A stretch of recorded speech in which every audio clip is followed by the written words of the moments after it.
What are the core drivers behind decisions? Can we nail it down to a few things? Everything is ruled by fear and love. Fear and love. Do you let the fears rule your life, or do you let them fuel your life? If I had not had that time to be like, I'm unhappy, how do I get out of this relationship? I don't think I would be here right now. And so you faced a decision, which was like, I'm going to give up my safety, and I'm going to step into the unknown, looking for, in this case, love in some greater sense. Exactly. What in your life are decisions you're not making out of fear?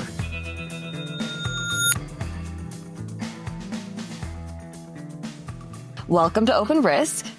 I'm Arianna. I'm Mike Jones. And today we're talking about fear and love. Yeah, and this came through a discussion you and I are having on like, what are the core drivers behind decisions, right? It could be the decision of the product you're drinking, the clothes you're wearing, why you go to the gym, how you wake up in the morning.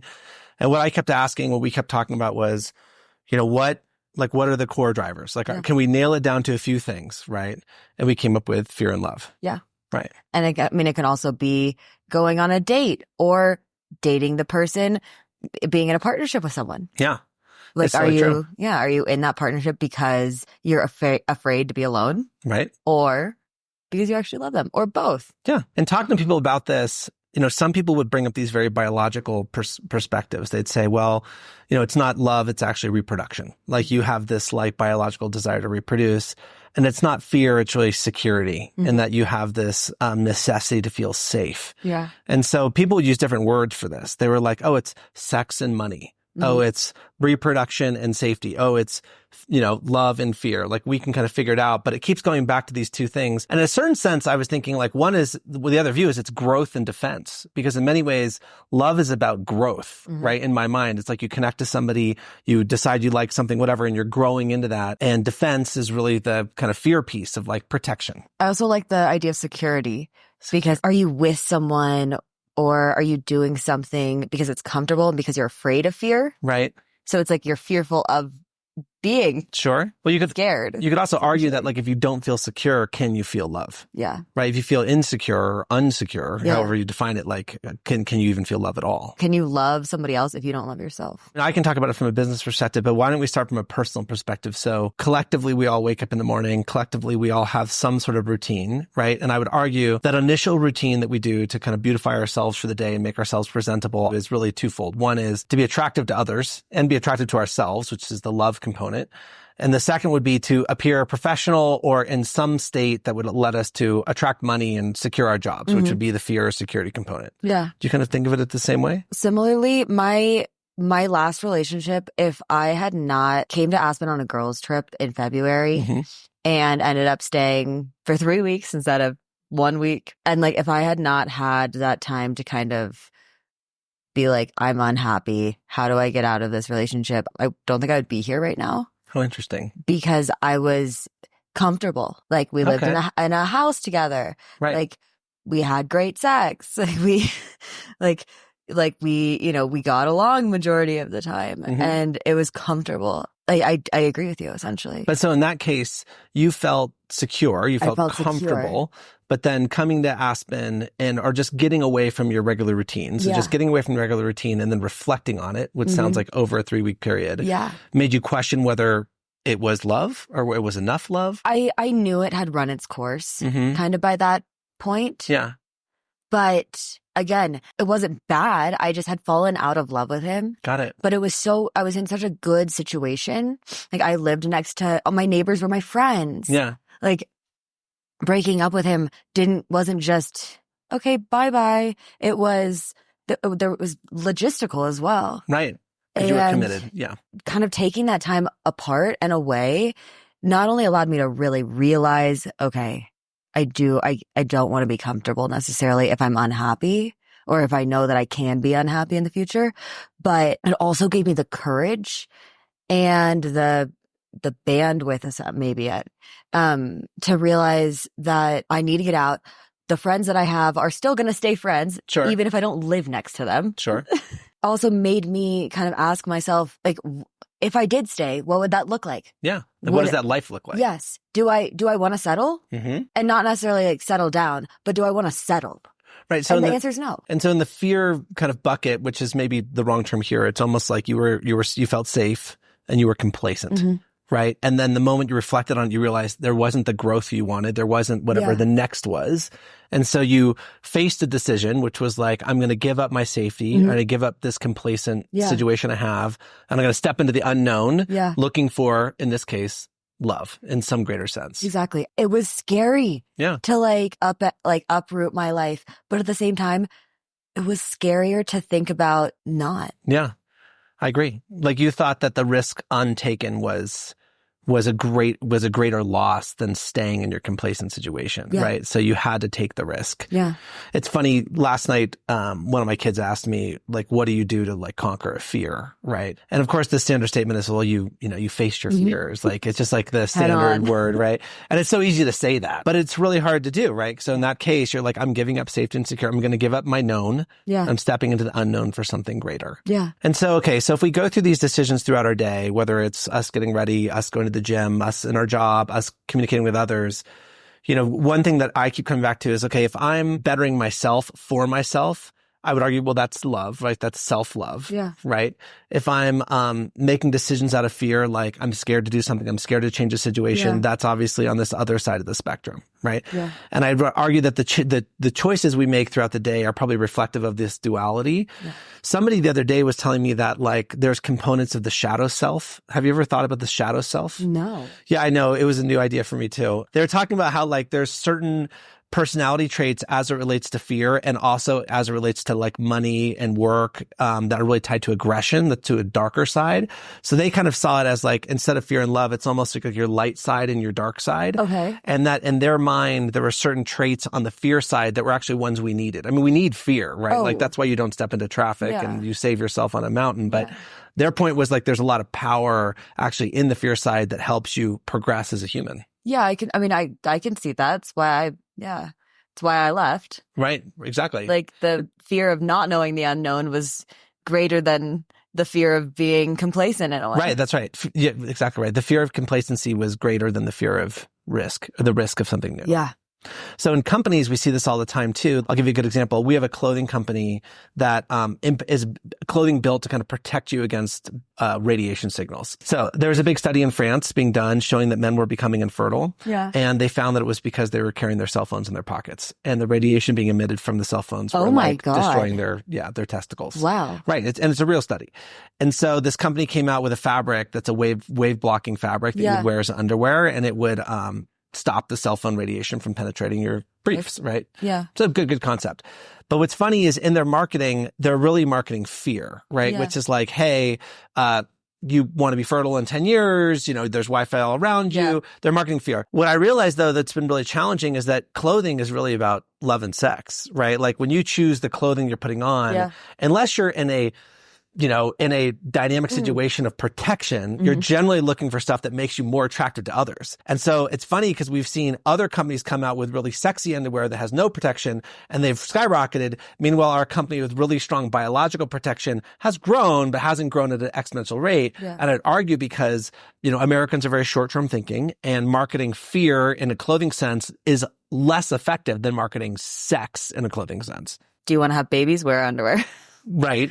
But that's interesting because I was actually having a conversation with two people last night. Mm-hmm. And I would say New York is the best example of this. I mean, there's a reason it's called New York street style. Sure. But if you look at what a lot of younger people are wearing right now, it's not like, let me show off like my body or like, let me look sexy. This weird ass look right now of these like baggy clothes or like, let me like this, Y2K has just exploded almost like a bubble. Like who can wear the most outrageous thing? Because right now that's considered cool. Yeah. And so it's out of fear in a weird way. Like if I don't conform by not conforming. Oh, that's an interesting question. Right. Yeah.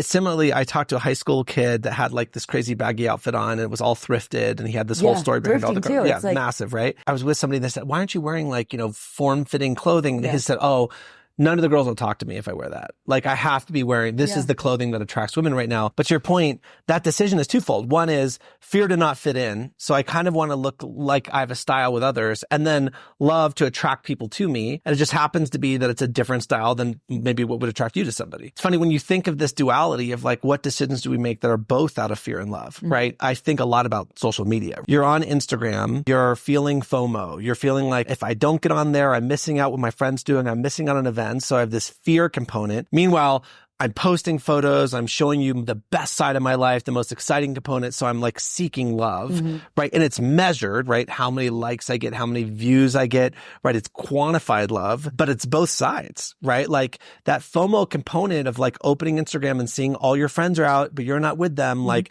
or just having the fear that if you do open Instagram and you see that, you know, it's like, oh my God. And if you think about it, do you remember early days in Instagram where you could see these activity levels of your friends? You used to be able to see, many social platforms used to show you like data and graph data behind certain objects of other people. Oh, so you could kind of track people through it. I did not know that. A lot of this has been deprecated over time because socially they realized like this was really toxic. Yeah. But the fear component is like you're going to someone's profile, and you can still do this, right? You go to somebody's image and you see everyone else that liked it. Yeah. And then you see if there's people that maybe this is someone you're dating that they previously dating was also liking it and who commented, and suddenly you're reverse engineering this whole thing, and that's really fear.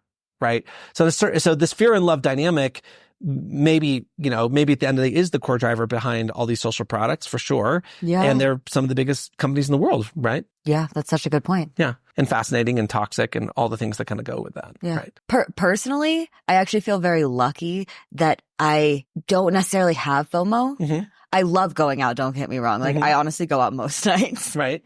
But sometimes it might be a Friday night and I've just done too much and I'm going to go to bed. You're just done. And you don't feel bad if your friends are out. I only feel bad about if it's a Friday night, which it for some reason always falls on a Friday night when I'm like, I can't. I'll get, 5, 6 texts from 5, 6 different people asking me to do 5 or 6 different things. And I feel bad slightly about like turning them down. Yeah. But at the same time, I know myself. I'm so incredibly social. If I know and feel I cannot go out, I can't. Because the few times I have resisted that gut feeling, I'm not fun. Right. I'm tired. Right. But do you have fear that like, let's say that you're seeking love. Let's say you're trying to find that new partner and you're like, oh my God, if I don't go out tonight, like I might miss this person. They might be at the bar. I really want to talk to I want to find this person. So when I was younger, 100% yes. Sure. But I think I've grown in the sense that, if it's meant to be, it's meant to be. Yeah. If there's someone right now currently in Aspen who's my soulmate, I'll probably eventually run into them. Sure. It's true. Like a lot of trust. It's not going to be this, one-off. Right. If I didn't go out Friday, well, you're screwed for the rest of your life. That's right. I was having a conversation with some friends like maybe a week ago, 2 weeks ago, and I'm not ready for a exclusive committed relationship. Yeah. Currently at this exact moment. Maybe tomorrow I will be, who knows. But we were talking about like dating and that kind of thing. And it gave me, I felt fear. I felt like sick a little bit in my stomach thinking about being tied down to one particular person. Oh, interesting. Like way more fear than the idea of being completely alone for a while too, I think. Like, I think I would rather be completely alone. Right. So that would mean that like from a scale perspective, the moment you feel a greater need for love, then you feel a greater fear of exclusivity, then you would basically switch.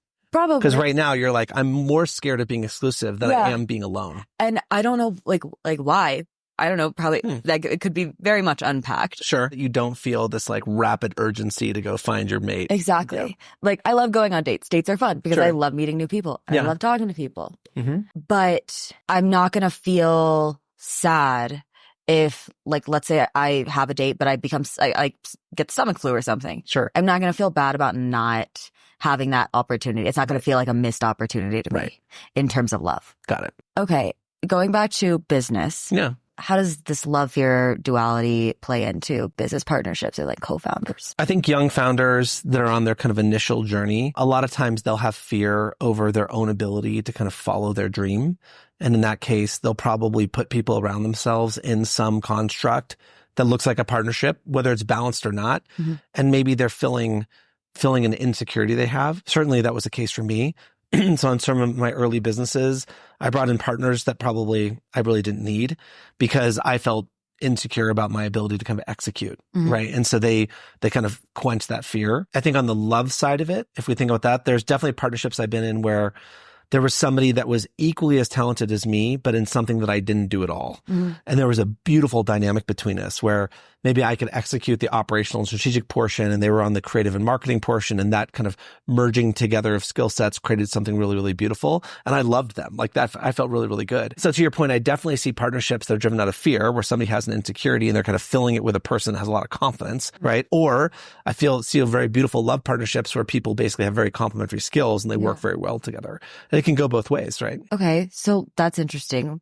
Let's talk about like imbalance, balance in partnerships. Sure. I think it has a lot to do with the fear-love piece, right? Yeah. So if you have partnerships that are based out of fear, probably similar to relationships that are based out of fear, at some point that imbalance probably breaks it up, right? If you're there for the wrong reason, because you're scared of being alone, you're scared of being broke, you're scared of whatever you're missing, and you kind of put someone there to fill that, I'm assuming that can't be a long-term relationship, whether it's in business or not, because there won't be a long-term mutual respect, right? And there'll eventually be a massive imbalance between somebody doing way more than the other person. And I generally think balance in partnerships is really hard, if not impossible anyway, because people have different contributions and trying to even it out is really, really hard. On the love side, I think if you find a partner, whether it's in a relationship or in a business, where you really respect their unique skill set and it complements you beautifully, then I think the question of balance kind of gets thrown out the window. Because at the end of the day, if somebody's incredibly beautiful, amazing at creating visuals and marketing, and they create these like incredible products, and I'm really good at operationalizing that and selling those things, it's really hard to compare our contributions. Because on one hand, someone could be in the shower and with their creative mind come up with something completely epic that might take me 250 hours to execute, not looked at to kind of balance it out, right? We're not like measuring it from a time perspective. We're really measuring it from a value perspective. So I think if you have a partnership out of love, whether it's a relationship or a business, and you complement each other's skill sets really effectively, then I don't think it matters if one person's imbalanced versus the other. I completely agree. I also think that in order to achieve that, both people in this partnership have to have self-love, self-respect, confidence. They have to be secure within themselves in order to be secure within an imbalanced relationship. I think that's really true. Well, because the thesis would be if you're not secure with yourself, then you're probably a component of that partnership is fear. Yeah, exactly. Right, which is just unstable ground to build upon. Yeah. In a perfect world, everyone would be these self-realized humans walking around completely comfortable in their singleness or their independent founderness, and they would find people of, complementary talents, and they would merge up through relationships or business or whatever. But we know that that's not really the case, right? Like not no one, but very few people are truly self-realized. Yeah. Right. Which makes it much harder. In order to have an actual good relationship, like this imbalance has to be created on stable ground, essentially. I agree. You have to build upon yourself. Yeah. So you have to feel very good about yourself. Yeah. This reminds me too of that story that my one of my girlfriends told us about her. She had this past relationship. Everything was totally fine. And then all of a sudden she starts making more money, and they'd been together maybe for 2 years, 3 years, something like that. They lived together, but everything was fine and dandy until she starts making more money than him. And then he becomes like emotionally abusive. We've heard this many times from people. Right. So on part of that, that's this dynamic between the masculine and the feminine of like, what is it to be masculine? And do you feel masculine if your feminine counterpart is making more money than you, which hopefully men feel fine about that. But evidently a lot of men don't. Yeah. Right. And I think that triggers out of fear, because maybe the perspective is, well, if I have a female partner and she's making less money than me, then I kind of have control, right? Because she really needs me to financially support her. So I have a bit of control. And the moment she makes enough money to financially support herself, well, I no longer control, right? Yeah. Which means that I need to try to control another way, which maybe people leads into emotional abuse. Yeah. And it also boils down to like what you were saying at the very beginning of this evolutionary concept of the male being the provider. Right. And by making less money, literally from like this most baseline standpoint, he can't provide. He's not providing. That's right. He's not doing what he was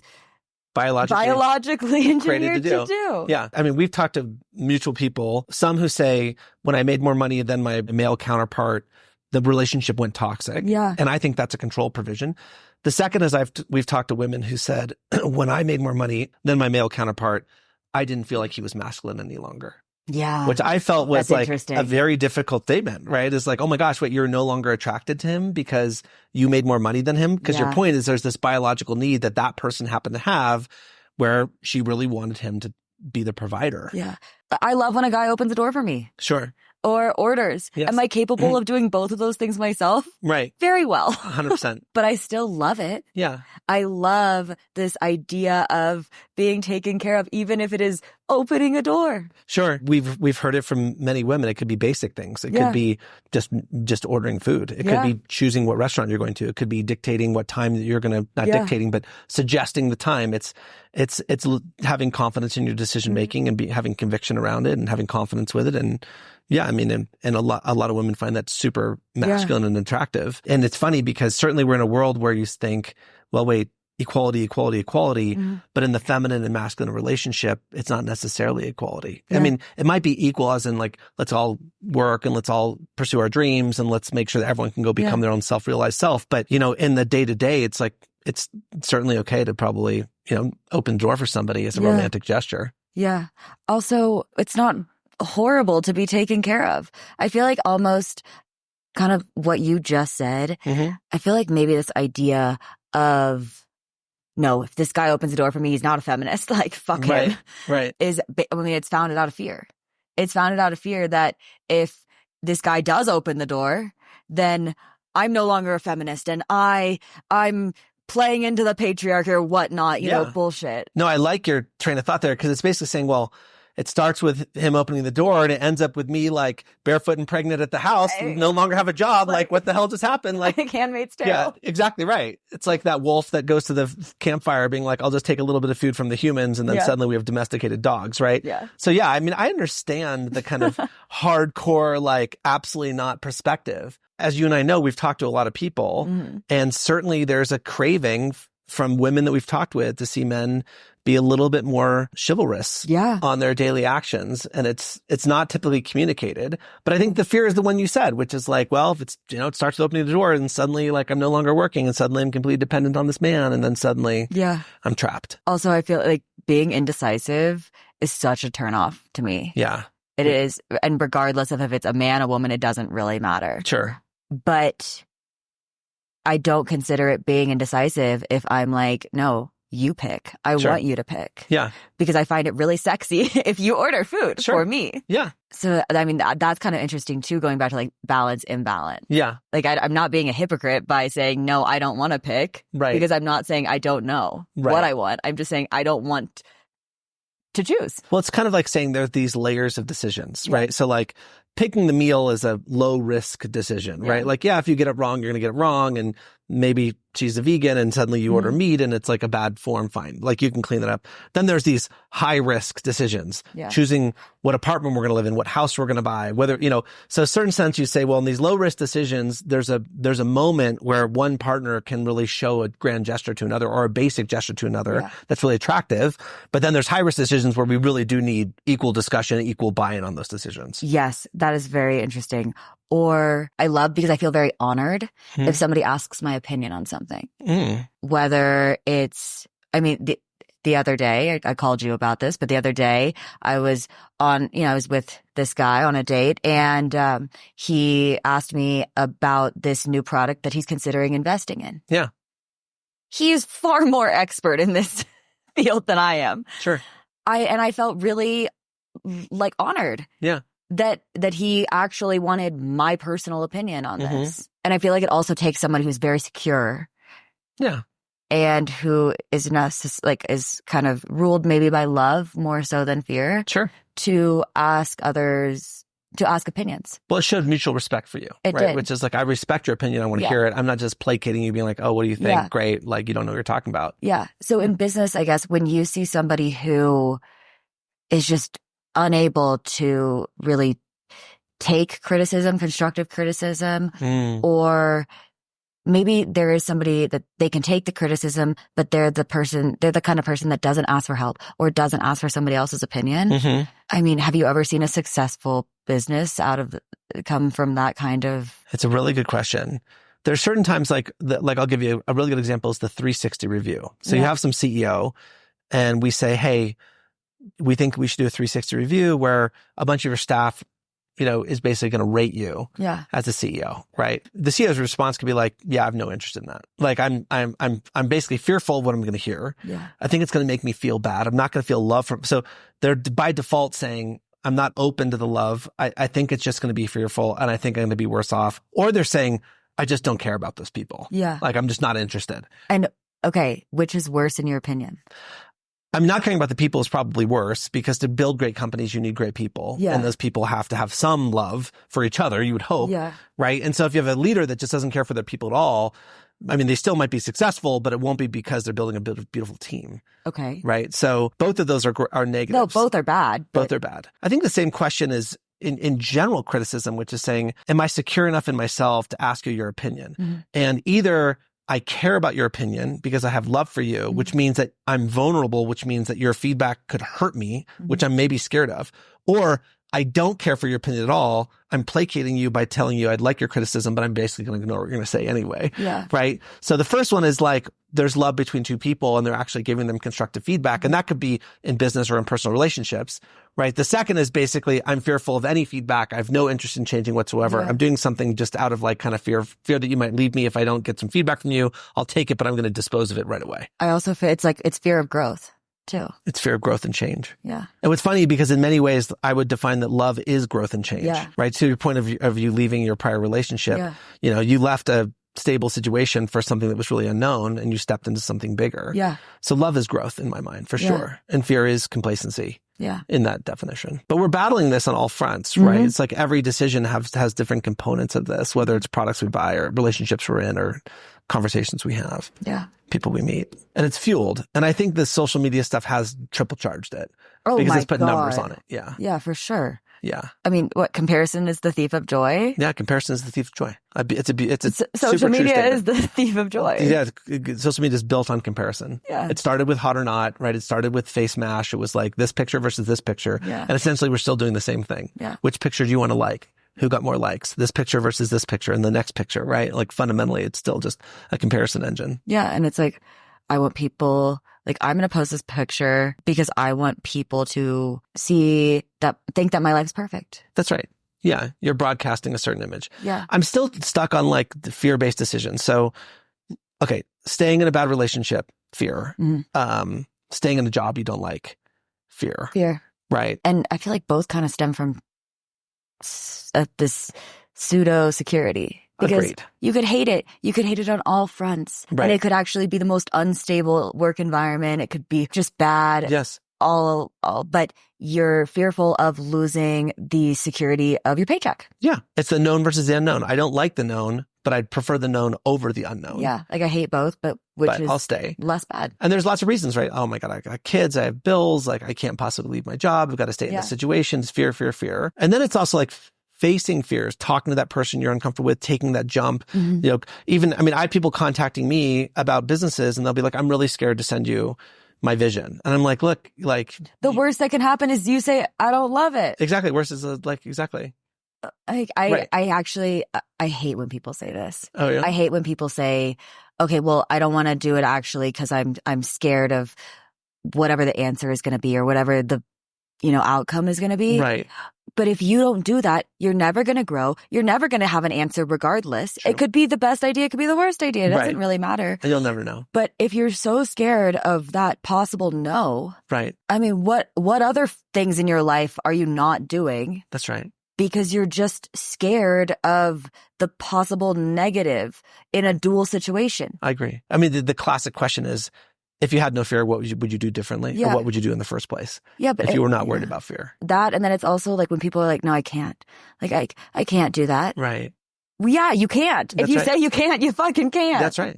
Yeah, you get what you believe. Yeah. 100%. I 100% believe that. And I hate that mindset.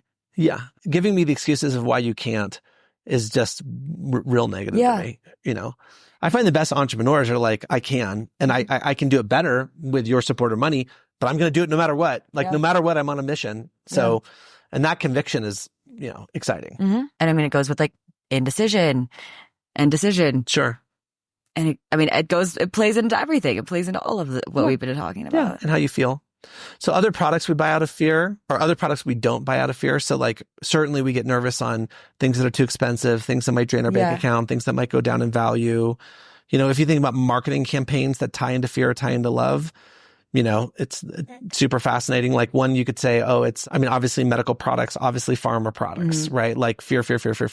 Or those commercials that are like, did you or do you know of somebody that was at like Camp Lejeune? Sure. You could be entitled to whatnot. Right. That's like, free money. It's easy to sell free money. Those ones in particular are just so fear-based because they're not necessarily telling you what the issue is. Right. They're just saying, if you know someone that was at this place, call this number. Right. That's right. Like, we're not going to tell you why. Yeah. We're just going to tell you to call this number and to be very anxious until you call the number. I mean, it's funny. Medical definitely is big fear, right? Yeah. It's like, hey, if you don't get hair implants, like you're going to be single, right? Or like, if you don't take this medicine, like you're going to develop XYZ condition, right? It's a lot of fear. And then like when they're like telling you the side effects and they say it really, really fast in the smallest possible print that even someone with like 20/10 vision couldn't see. Right. It's like pushing fear. Yeah. I agree. The medical's a big fear. But it's trying to take away some fear. It's pushing fear of your condition, right? But it's playing with your own personal fear, and because they don't want you to be scared of the drug. They want you to be scared of yourself. That's true. And I mean, generally things are 1-2 punches, right? Which is like, I'm going to scare the crap out of you to want to do something, and then I'm going to tell you there's love on the other side of it. Yeah, like the mini infomercials, the buy this for $19.99. Sure, they're kind of making you fear.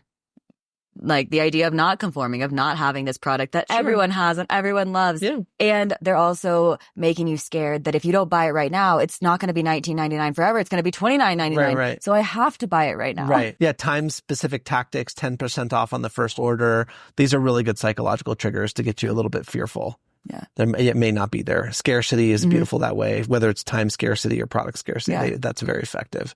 It triggers that fear cortex. Paying for dating apps. It's like, if you don't pay for this dating app, then you're not actually going to have as good of an experience, or you might not actually find love because everyone else is paying and those people are going to get priority in whatever it is. Yeah. Good tactic. Yeah. It's like, you're here for a purpose. Let's make sure you pay for it. Yeah. Agreed. So if we're all wrestling with fear and love on these decisions we make, I think we're determining that they're tied together. Everything is ruled by fear and love. Fear and love. Yeah. Growth and stability, however you want to, money and sex, however you want to define it. And they're definitely not independent. No, the pendulum, it just is, it's ever in balance. Right. Because even if you said the most fear product, and I'll just pick on insurance, it's like, it's basically saying, hey, you know, you get in a car accident and you kill a doctor, then, you're going to be broke. And as broke, you're not going to find love. Like all your people around you are going to, leave you because you're now, whatever. Yeah. A degenerate. And so you need this insurance to protect you. But it's interesting because like Geico, State Farm, all of these insurance companies, all of their commercials are funny and people love them. Sure. So they're kind of, throwing the nail on its head. Yeah. Because they're like, even though people are fearful of insurance, you love our commercials. Yeah. So our insurance is better than some random insurance. Yeah.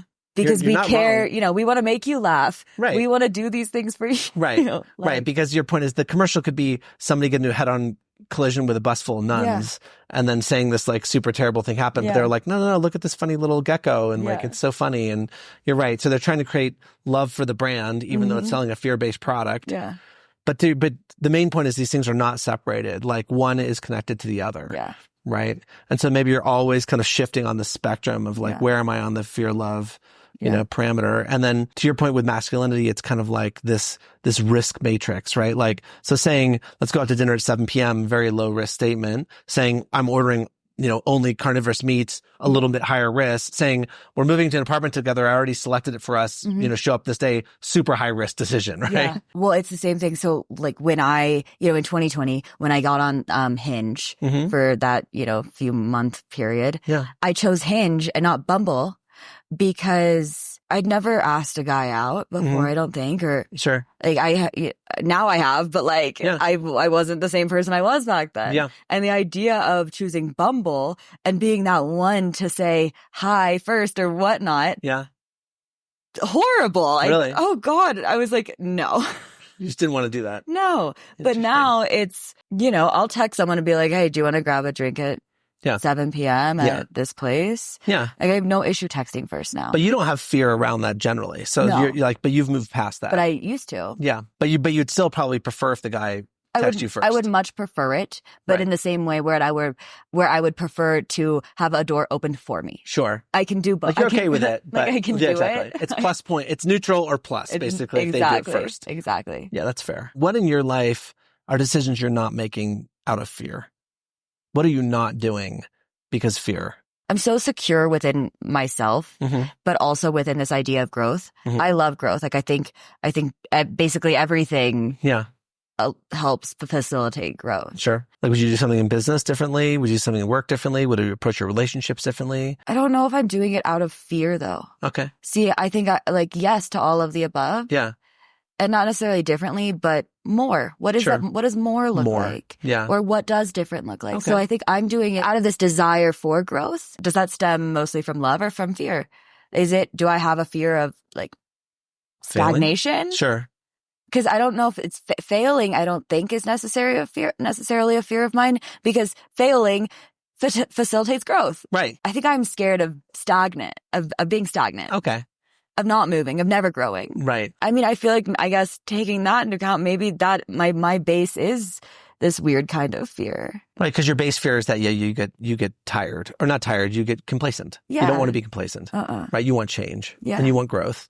And so the question is, are you getting enough of it? And if you're like, I'm getting enough, then you're good. And if you're not getting enough, then you're like, I need more. Yeah. And I'm not doing it in, you could parallel it to like an adrenaline junkie. I'm not changing the, orientation of my furniture every day. It's not like I hate something to look the same. Right. My nail color has been this nail color for 10 years. Right. I have no issue with things. Commitment to things you love. Yeah. Right. But I think it's this idea that what if a fear of not learning. Right. So there's probably a list of things you've always wanted to learn that you haven't started. Yeah. But that's not necessarily out of fear. Maybe that's out of time or resources or situation. Yeah. Interesting. What about you? I definitely ask myself that question a lot. Like, what am I not doing because I'm afraid? Right.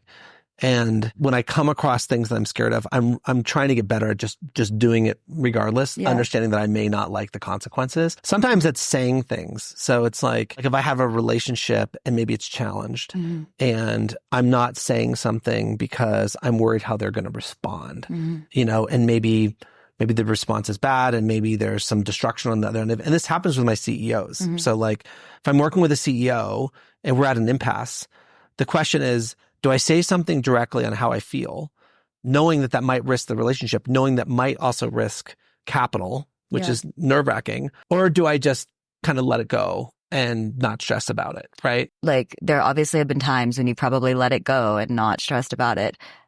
Do those work out? To your point, there's definitely times where I've seen like a company or a CEO going down a path that I definitely know it's not going to work. And I'm kind of like, we'll let them learn that lesson.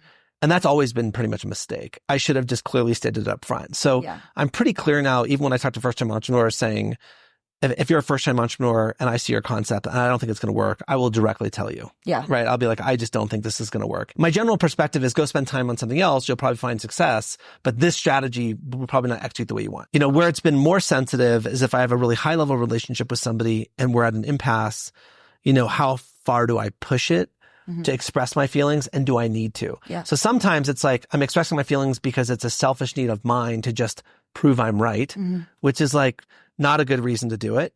Maybe it's a reason of mine to try to change somebody else. Also, maybe not a good reason to do it. Yeah. Or maybe I need to say something because I just think it's really important, right? So I have to examine in cases if I'm going to break a relationship or really stress a relationship, what's the purpose? Yeah. And I'm not sure this is the right view. This is just my current construct. So for me, when you say like, what are things you fear? There's definitely moments where I fear breaking relationships through absolute truth and honesty. So I'm very cautious about that, in particular on the business sense. There's new things I always want to learn and do. similar to you, that sometimes it's fear, sometimes it's just time. Yeah. Right? There's definitely fears I hold on from the past that are routines that just like I have never dealt with that like I just need to face. So that's 100% true. On the spectrum of things, I think you and I are probably a little further on the self-realized spectrum than kind of a lot of people. So I feel like I've gone through a lot of like facing a lot of those fears. Yeah.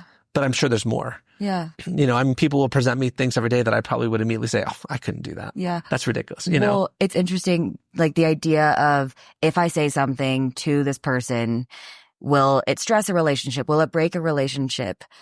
I mean, I 100% think about it in that same way. Right. Whether it's family, friends, business relationship, I think the question I ask myself before saying whatever it is I'm going to say is saying something less worse, regardless of the outcome on our personal relationship, than whatever the outcome would be for that person if I didn't say something. Right. Like, is like hard pill to swallow. Right. I agree. Like there's two potential negative outcomes. Yeah. So which of those negative outcomes is less worse? I know. Yeah. I've been in these situations too. Like if the relationship one is, you know, less worse than if I didn't say anything at all. Right. But both could be potentially catastrophic. Right. I probably will still say that thing. And you have to also measure it around against how it's impacting you. Like if it's creating a toxic feeling in yourself and it's eating you up inside, then like you kind of have to go through this process to kind of relieve your, you know, your fear of that. What's funny, I think if you saw everybody's broad spectrum of fears, I bet a lot of them would be relationship based. Yeah. Saying something to somebody, not saying something to somebody, approaching somebody, tell you how somebody you feel. There's probably, I mean, there's fears like, oh my God, I've never gone skydiving. And oh my God, I've always wanted to learn whatever Mandarin, but like fear of like a family member dying. Sure. I think the bigger question isn't like, what are these fears? But it's, do you let the fears rule your life? Right. In a negative way? Or do you let them like fuel your life? Right. When I like your fear to growth component, right? Because taking a risk and even failing is growth. It is actually a confidence building activity because you did something. Yeah. But is fear holding you back on a daily basis from not saying what you want to say and being who you want to be? Like if you're fearful that a family member is going to die for no reason other than you're just scared of that concept. Yeah. Like the person, they could all be the healthiest family members alive. Like are you letting that fear literally rule your life? Right. Are you making decisions based on it? Yeah. It's a big question. Or are you not making decisions based on it? Like, are you putting that fear in front of living your life? Yeah. I was on a call yesterday and the CEO was walking me through this vision and we kind of came to this point. And then she revealed something around the vision that were really personal, like a very vulnerable statement. And I was actually like kind of bewildered that she had revealed this as part of this journey she's on with her company. I actually was thinking back to it being like, gosh, she must have a lot of fear at that moment to like say that to me. Mm-hmm. But I really related to what she said. Yeah. And so we ended up having this really incredible conversation around it that I think will, build to actually a really neat business relationship because she took that fearful step, revealed something very vulnerable, which I could have been like, thanks for calling, no interest whatsoever, and just literally hung up, which maybe is what she expected. But the fact that she took that fear-based approach, she was transparent, open, and honest. Yeah. We ended up building actually a really good connection. Yeah. Or it's also feeling embarrassed. Sure. Or have an embarrassing moment. How do you deal with the aftermath of that? Agreed. Like my life is literally a series of embarrassing moments. Yes. I do embarrassing things that people would consider more like horribly embarrassing, probably 30 times a day, at the very least. Yep. Like one time in June, a friend of mine, I had taken his baseball cap. Okay. Because just to wear home. Yeah. And so I brought the baseball cap back to him. I guess when I was in my apartment, I was already wearing my own baseball cap, but I think I'd put the other baseball cap on top of mine just to get my purse or do things, and had forgotten to take it off. And I fully walked straight through town with 2 baseball caps on my head. Got it. Got it. Noon, busy, June in Aspen. Yep. Fair. I kept thinking. You might have started a style. That, but why are these people looking at me? Kind of funky. I walk into my friend's apartment and he was like, why are you wearing 2 hats? And I was like, what are you talking about? Oh my God. And I touched my head and I realized I'm wearing 2 baseball caps. Oh, that's awesome. How I could have easily gone right home and just hid for the rest of the day. Right. Instead, I walked past the Jerome again with only 1 baseball cap on. Right. Good. And like, basically, even though I wasn't necessarily feeling that confident because I had just made a fool of myself, I decided to, face it head on. Yeah. Because otherwise it'll build up fear. Yeah. But instead I was like, fuck it. I'm just going to walk right past these people a second time. Yeah. It's funny. You make me remember something. So like, I find that there's certain core memories that we all have that were decisions we probably made as a child that defined us in a certain case. So in yours, this case was like, I felt embarrassed. I owned it. I walked back through I walked back through town knowing that like I'd done something ridiculous and I just owned the moment, right? So I think when I was like 14 years old, my half brother was having this party at his house and he had this sunken garage where like there was a hill and this garage kind of cut into the hill and there was like a 6-foot drop or maybe a 10-foot drop or something. And he had stacked up this garage entry with mattresses. And I think they had some thesis that everyone was going to get drunk and high and then they were going to jump off the garage into this giant pile of mattresses. And I was 14 and I was dropping by the house before this party had started. And, I stood at the edge of this top of this garage, looking down at this pile of mattresses, thinking like, I'm going to jump, right? And at the end of the day, I didn't jump because I was just too scared. Yeah. Even as ridiculous that was, maybe I was 13, 14, I was so young and I just decided not to jump. But hold on. So then for the rest of my life, when I find I'm at that moment where I don't want to take that jump, like I fucking jump. Yeah. So like, even though that was a memory that I look back on as a moment when I was a coward and I didn't face my fear, it completely changed the way I lived the rest of my life. So it became a very defining moment for me. I like that. And there's probably a time in your life where you had a fear and you either did do it and you had a positive reward or you didn't do it and you have a negative feeling that maybe defined that why you were totally comfortable walking through town without fear. We get to do a whole episode on core memories, actually. Yeah. It'd be pretty fascinating. We all have, we 100% should. Yeah. I think it's all about, what you do after, how you handle something. That's right. It's the response after the event that becomes important. Yeah. Whether it's a growing moment or a fearful moment. Yeah. Did you learn to not do something in the future? Or did you learn to kind of lean into it? Yeah. And so, the resulting fear and love is like the big question. Yeah. Amazing. Cheers. Cheers. Thank you. And thank you.